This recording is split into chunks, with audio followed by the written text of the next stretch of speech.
ഇന്നും നമ്മൾ പറഞ്ഞു പഠിക്കുകയാണ് ചെയ്യുന്നത്. നിങ്ങൾ എൻ്റെ ഒപ്പം തന്നെ 1ഉം 2ഉം പട്ടം പറഞ്ഞ് അവസാനിപ്പിക്കരുത്. കുറേ പ്രാവശ്യം നിങ്ങൾ പറഞ്ഞു തന്നെ പഠിക്കണം. അപ്പൊ നമുക്ക് ക്ലാസ്സിലോട്ട് പോകാം. ഫസ്റ്റ് സെന്റൻസ് ഇങ്ങനെയാണ്. ഇപ്പൊ നമുക്ക് കിട്ടുന്ന പാലിനൊന്നും നെയ്യില്ല. പൊതുവെ വീട്ടമ്മമാരൊക്കെ പറയുന്ന ഒരു കാര്യമാണ്, ഇപ്പൊ കിട്ടുന്ന പാലിനൊന്നും നെയ്യില്ല എന്നെങ്ങനെ പറയും? The milk we get now has no cream. Cream എന്ന് പറയുന്നത് ഗീ ആണ്. എങ്ങനെ പറയും? The milk we get now has no cream. ഇപ്പൊ കിട്ടുന്ന പാലിനൊന്നും നെയ്യില്ല. പറയൂ ഇംഗ്ലീഷില്. ഓക്കെ, ഒന്നും കൂടെ പറയൂ. The milk we get now has no cream. ഇപ്പോ നമുക്ക് കിട്ടുന്ന പാലിനൊന്നും നെയ്യില്ല. എങ്ങനെ പറയും? മിൽക്ക് ഹാസ് നോ ക്രീം അല്ലേ? The milk we get now has no cream. ഇപ്പൊ കിട്ടുന്ന പാലിനൊന്നും നെയ്യില്ല. പിന്നെ വേറെ എന്താണ്? ഇന്ന് മീൻകാരൻ വന്നില്ലേ? എപ്പോഴും എല്ലാവരും തന്നെ രാവിലെ ചോദിക്കുന്ന ഒരു ചോദ്യമാണ്, ഇന്ന് മീൻകാരൻ വന്നില്ലേ? എങ്ങനെ ചോദിക്കുന്നേ? ഡിഡ് ദ മീൻകാരൻ എന്നത്തെ പറയണത് ഫിഷർമാൻ. ഓക്കെ, അപ്പൊ എങ്ങനെ മീൻകാരൻ വന്നില്ലേ? Didn't the fisherman come today. എങ്ങനെ ചോദിക്കുന്നത്? Didn't the fisherman come today. Fisherman മീൻകാരൻ. എങ്ങനെ ചോദിക്കണം? Fisherman today. ഇന്ന് മീൻകാരൻ വന്നില്ലേ? Come today. എങ്ങനെയാണ് ചോദിക്കുക? Come today. Didn't the fisherman come today. Didn't the fisherman come today. ഇന്ന് മീൻകാരൻ വന്നില്ലേ? പിന്നെ നമ്മളൊക്കെ പറയുന്ന ഒരു കാര്യമാണ്, ഇപ്പോൾ കിട്ടുന്ന മീനെല്ലാം ചീഞ്ഞതാണ്. എങ്ങനെ പറയും? All the fish available now are rotten. Rotten എന്ന് പറഞ്ഞാൽ ചീഞ്ഞതാണ്. എങ്ങനെ പറയണം? All the fish available now are rotten. എങ്ങനെ പറയണം?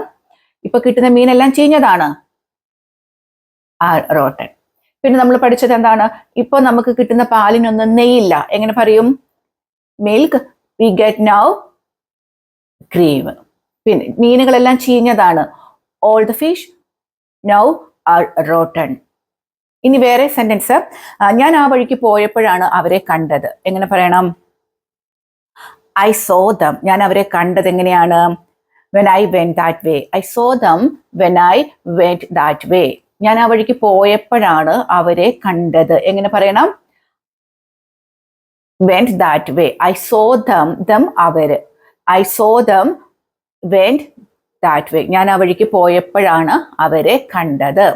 ഇനി വേറെ, ആ കടയിലെ സാധനങ്ങൾക്കെല്ലാം വലിയ വിലയാണ്. നമ്മൾ പറയും ചില കടകൾക്കൊക്കെ സാധനങ്ങൾക്ക് വലിയ വിലയാണെന്ന് നമ്മൾ പറയും. എങ്ങനെ പറയും?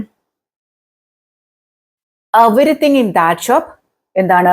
Very expensive. എങ്ങനെ പറയുന്നത്? ആ ഷോപ്പിലെ എല്ലാ സാധനങ്ങൾക്കും വില കൂടുതലാണ്. Everything in that shop very expensive. Very expensive. Again പറയൂ. Very expensive. Everything in that shop. Everything in that shop is very expensive. അവിടെയുള്ളതെല്ലാം വില കൂടുതലാണ്.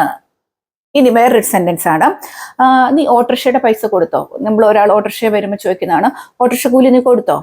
എങ്ങനെ ചോദിക്കണം? Did you pay the auto rickshaw bill. എങ്ങനെ ചോദിക്കണം? Did you pay the auto rickshaw bill. ഇതൊക്കെ നമ്മൾ എന്നും ചോദിക്കേണ്ട ഒരു ചോദ്യങ്ങളാണ് അല്ലെ? എങ്ങനെ ചോദിക്കണം? Pay the did you pay the auto rickshaw bill. അപ്പൊ അവര് പറയാനില്ല, ഞാൻ ഇപ്പൊ തന്നെ പോവാണ്. No I'm leaving now. No I'm leaving now. പറയൂ, നിങ്ങൾ മടിച്ചിരിക്കാതെ പറയൂ, ലീവിങ് നൗ. ഇതൊക്കെ നമ്മൾ എന്നും നമ്മുടെ വീടുകളിൽ ചോദിക്കുന്ന ചോദ്യങ്ങളാണ്. അതുകൊണ്ട് നിങ്ങൾ മടിച്ചിരിക്കാതെ പറയൂ. നീ ഓട്ടോറിക്ഷയുടെ പൈസ കൊടുത്തോ? എങ്ങനെ ചോദിക്കും? You pay the bill. ഇല്ല, ഞാൻ ഇപ്പൊ തന്നെ പോവാണ്. Leaving now. ഇനി വേറെ ഒന്നാണ്, അവൾ എന്നോട് പറഞ്ഞതാണല്ലോ അവള് വരുമെന്ന്. എങ്ങനെ പറയും? She told that she would come. അവൾ എന്നോട് പറഞ്ഞതാണ് അവള് വരുമെന്ന്. എങ്ങനെ പറയും? She told that she would come. She told that. ഈ വുഡിന്റെ ഉപയോഗമൊക്കെ നമ്മൾ പഠിച്ചിട്ടുണ്ട് കേട്ടോ.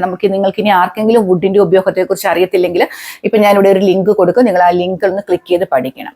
അപ്പൊ എങ്ങനെ പറയണം? She told that come. അവള് വരുമെന്ന് അവള് പറഞ്ഞതാണല്ലോ. എന്നോട് അവള് പറഞ്ഞതാണല്ലോ. അപ്പൊ നിങ്ങൾ പെട്ടെന്ന് പറയൂ, ഇപ്പൊ കിട്ടുന്ന മീനുകളെല്ലാം ചീഞ്ഞതാണ്, റോട്ടൺ. അതേപോലെ പെട്ടെന്ന് പറയൂ, ഞാൻ ആ വഴിക്ക് പോയപ്പോഴാണ് അവരെ കണ്ടത്. I saw them when that way. ഇനി പെട്ടെന്ന് പറയൂ, ആ കടയിലെ സാധനങ്ങൾക്കെല്ലാം വില കൂടുതലാണ്.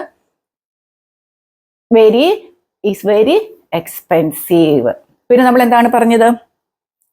ഓട്ടോറിക്ഷയുടെ പൈസ കൊടുത്തോ? Auto rickshaw bill. ഇനി അവള് വരുമ്പോൾ എന്നോട് പറഞ്ഞതാണല്ലോ, told that. ഓക്കെ. ഇനി നീ ഇതുവരെ എഴുന്നേറ്റില്ലേ? അത് നമ്മൾ എല്ലാ ദിവസവും രാവിലെ ചോദിക്കുന്നതാണ്. എങ്ങനെ ചോദിക്കണം? നീ ഇതുവരെ എഴുന്നേറ്റില്ലേ? aren't you up yet? Yet എന്ന് പറഞ്ഞാൽ ഇതുവരെ. എങ്ങനെ ചോദിക്കണം? aren't you up yet? നീ ഇതുവരെ എഴുന്നേറ്റില്ലേ? aren't you up yet? ചോദിക്കൂ. aren't you up yet? ഇതുവരെ എഴുന്നേറ്റില്ലേ? എങ്ങനെയാണ് ചോദിക്കുക? aren't you up yet? aren't you up yet? ഇതുവരെയും എഴുന്നേറ്റില്ലേ? ഇനി വേറെ ഒന്ന്, ഇതുവരെ നിനക്ക് പോകാറായില്ലേ? കുറെ നേരമായല്ലോ തുടങ്ങിയിട്ട്. അത് നമ്മുടെ വീട്ടിലെല്ലാവരോടും നമ്മൾ ചോദിക്കുന്ന ഒരു ചോദ്യം. ഇതുവരെ നിനക്ക് പോകാനായില്ലേ? കുറെ നേരമായല്ലോ തുടങ്ങിയിട്ട്. അതെങ്ങനെ ചോദിക്കും? You haven't gone yet. ഇതുവരെ നീ പോയില്ലേ? You haven't gone yet. നീ ഇതുവരെ പോയില്ല? നീ ഇതുവരെ പോയില്ല? You haven't gone yet. എങ്ങനെ ചോദിക്കണം? You haven't gone yet. ഇതുവരെ നീ പോയില്ല? You gone yet. കുറെ നേരമായല്ലോ. It's been a while. It's been a while. കുറെ നേരം ആയല്ലോ നമ്മൾ ചോദിക്കില്ലേ? എങ്ങനെ ചോദിക്കുന്നത്? You haven't gone yet. It's been a while. കുറെ നേരം ആയല്ലോ. You haven't. It's been a while. അപ്പൊ നിങ്ങൾ പഠിച്ചല്ലോ. അപ്പൊ നമ്മൾ ഇതിനകത്ത് ചോദിക്കേണ്ടത്, നമ്മൾ എപ്പോഴും വീട്ടിൽ ചോദിക്കുന്ന കാര്യങ്ങൾ ഒന്ന് ചോദിക്കാം. ഞാൻ മലയാളം പറയും, നിങ്ങൾ എൻ്റെ ഒപ്പം ഇംഗ്ലീഷിൽ പറയണം. ഇതുവരെ നീ എഴുന്നേറ്റില്ലേ? എറ്റ്. ഓട്ടോറിക്ഷയുടെ ബില്ല് നീ കൊടുത്തോ? ഓട്ടോറിക്ഷ പൈസ കൊടുത്തോ? Did you? ഇന്ന് മീൻകാരൻ വന്നില്ല? Didn't today. പിന്നെ നമ്മൾ പഠിച്ചത് എങ്ങനെയാണ്? എന്താണ്? കടയിലെ സാധനങ്ങൾക്കെല്ലാം വില കൂടുതലാണ്. Everything in is very expensive. പിന്നെ ഞാൻ ആ വഴി പോയപ്പോഴാണ് അവരെ കണ്ടത്. I saw that way. പിന്നെ ഞാൻ ഇപ്പൊ പോവാണ്. Am leaving now. പിന്നെ നമ്മൾ എന്താ പഠിച്ചത്? കുറെ നേരമായല്ലോ തുടങ്ങിയിട്ട്, നീ ഇതുവരെ പോയില്ല? It's been a while. You haven't gone yet. പിന്നെന്താണ്? ഇപ്പൊ കിട്ടുന്ന മീനെല്ലാം ചീഞ്ഞതാണ്. എങ്ങനെ പറയും? All the fish are rotten. അപ്പൊ നിങ്ങൾ പറഞ്ഞു പഠിച്ചല്ലോ. ഇത് നമ്മൾ നമ്മുടെ വീട്ടിൽ എപ്പോഴും തന്നെ അങ്ങോട്ടും ഇങ്ങോട്ടും ഒക്കെ ആയിട്ട് ചോദിക്കുന്ന ചോദ്യങ്ങളാണ്, കാര്യങ്ങളാണ്. ചോദ്യങ്ങൾ എന്ന് പറയാൻ പറ്റത്തില്ല, നമ്മൾ വീട്ടിൽ പറയുന്ന ഓരോരോ കാര്യങ്ങളാണ്. അപ്പൊ നിങ്ങൾ ഇത് പറഞ്ഞു പറഞ്ഞു തന്നെ പഠിക്കണം. അപ്പൊ ഇതൊക്കെ എനിക്ക് തോന്നുന്നു വീട്ടമ്മമാർക്കൊക്കെ എപ്പോഴും തന്നെ ചോദിക്കാൻ പറ്റുന്ന കാര്യങ്ങളാണ്. ഇനി സ്കൂൾ തുറന്നാൽ പിന്നെ എപ്പോഴും നമുക്ക് ചോദിക്കണം, aren't you up? ഇതുവരെ നീ എഴുന്നേറ്റില്ലേ എന്ന് ചോദിക്കേണ്ട ഒരു കാര്യമാണ്. അപ്പൊ ഇതൊക്കെ നിങ്ങൾ പറയുക. പിന്നെ നിങ്ങൾ മടി കൂടാതെ നിങ്ങൾ സംസാരിക്കാൻ വേണ്ടിയിട്ട് ശ്രമിക്കുക.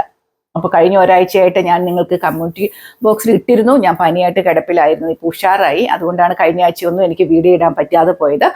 പിന്നെ നമ്മുടെ ജൂൺ 1-ാം തീയതി മുതൽ വീട്ടമ്മമാർക്ക് വേണ്ടി മാത്രമുള്ള 30 ദിവസത്തെ ക്ലാസ് തുടങ്ങുകയാണ്. എൻ്റെ വാട്സപ്പ് നമ്പർ കൊടുത്തിട്ടുണ്ട്. താല്പര്യമുള്ളവർക്ക് കോൺടാക്ട് ചെയ്യാവുന്നതാണ്.